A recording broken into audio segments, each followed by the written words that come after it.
Tonight we continue an important conversation about a crisis too many have chosen to ignore: the slaughter of Christians in Nigeria by Islamic militants. Nigeria has become the most dangerous country in the world to be a Christian. According to statistics in Open Doors World Watch list of 2026, of the nearly 5,000 Christians killed for their faith worldwide, nearly 3,500 were in Nigeria.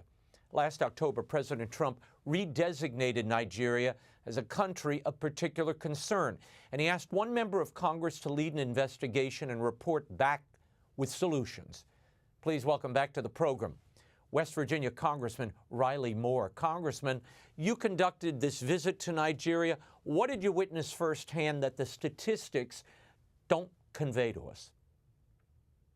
Well, Raymond, you laid this out very well, and the human tragedy that I witnessed on the ground in Nigeria is almost inexplicable. I'd met a woman Christian, who had had all 5 of her children murdered right in front of her and was pregnant at the time, was able to escape, had that child in a IDP camp, internally displaced peoples, and where she lives today. I met another woman who had both of her daughters and her husband killed right in front of her, and her unborn child murdered. And I mean, you talk about just the death and destruction that's going on in that region. And that was in Benue State, which is in the Middle Belt, which is the most dangerous place. It happens to be a Christian in Nigeria. And that's where a lot of this killing is actually taking place right now, Raymond. But that state, by the way, is over 80% Christian. 100% of the IDP camps are Christian, but yet there's no Muslims in any of these camps. They are the ones that are, these Islamic radicals are the ones that are killing all of these Christians. 6.5 million people living in Benue State, and yet 650,000 Christians live in IDP camps. So it's very clear what is going on here. Congressman, we often hear the argument that what's happening in Nigeria is essentially a conflict between Muslim herders and Christian farmers over land and climate issues. I mean, even the Vatican has hinted at that explanation. You have the intel. What's wrong with that assessment? Is it climate change or a land dispute or a genocide? No, my view is, and as I've stated previously, it is a genocide. There's massive Christian persecution that's going on there, Raymond, and why that narrative is just completely false. Why would they go burn down churches, burn people alive in churches? Why would they go attack IDP camps, unarmed people just trying to survive inside these refugee camps? Fulani Islamic militants going by and murdering people and shooting at those camps. What does that have to do with climate change? What does that have to do with herders? What does that have to do with farmers? It has nothing to do with any of that. Nothing. So it's very clear what the motivation is here. Yeah, I mean, you alluded to it earlier. 6 times the number of Christians are being killed as opposed to Muslims in the region. So clearly, there's a lopsided killing here. And you just have to look at those numbers. And as you said, why burn churches? Why hit innocent people in camps who retreated there to save their lives and their families' lives? You've called for sanctions, Congressman, visa restrictions, withholding certain U.S. funds until the Nigerian government takes demonstrable action. You've even called for the repeal of Sharia and blasphemy laws in the northern states. How have these requests been met, and are they enforceable?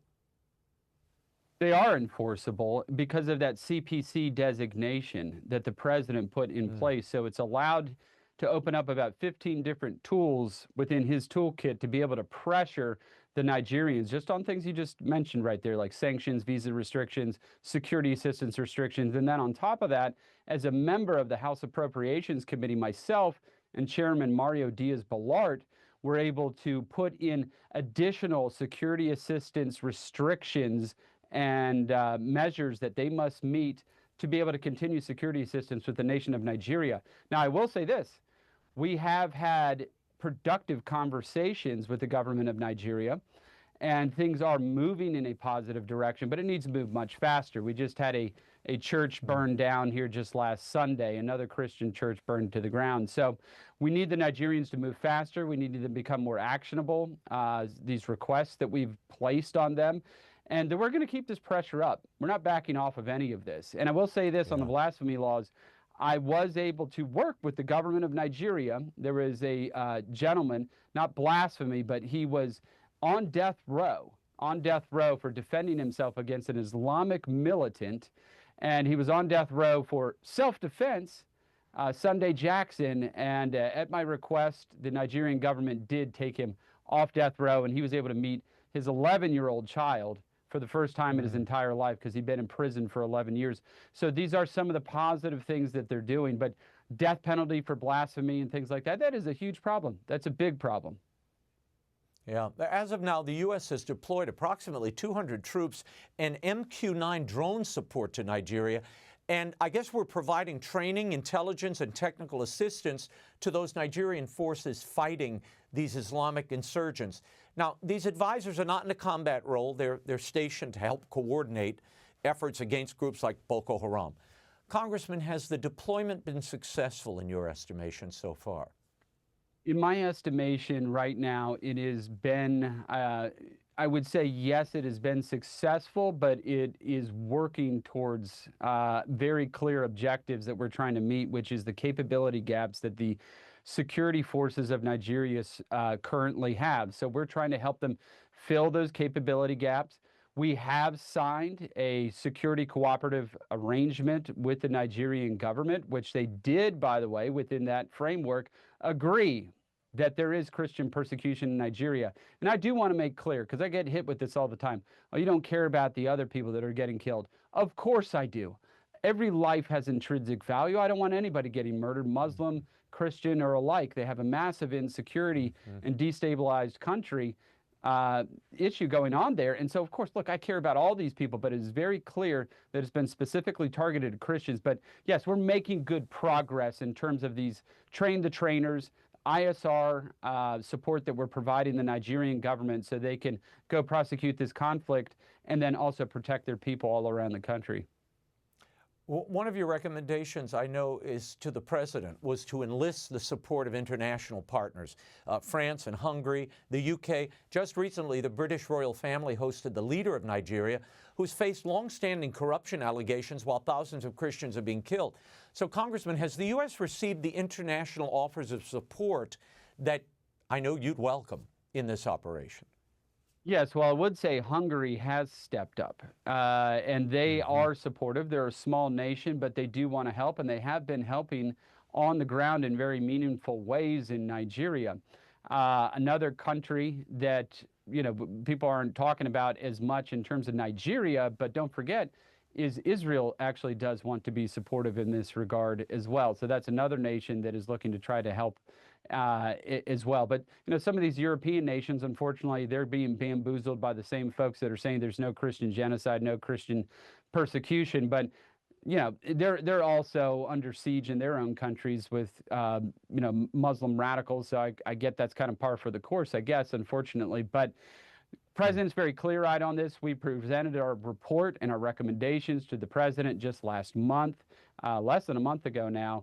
And we are working with the National Security Council, the State Department, and the Department of War to be able to address these things. This is why we've kind of bifurcated this approach where State Department is kind of leading the effort within the Middle Belt region. Department of War is leading the effort in the north, where you have Boko Haram and ISIS, where ISIS, by the way, has put out a very clear statement. You will either convert or die or pay the tax and live under the oppression of ISIS. So that's your choices right now if you're a Christian in the northern part of the country, which is currently controlled by ISIS. Well, Congressman Riley Moore, it's a relief to know you're on the case. We will leave it there, and we will continue to cover the situation in Nigeria and have you back with updates as they happen. Thank you, sir. Thank you so much, Raymond.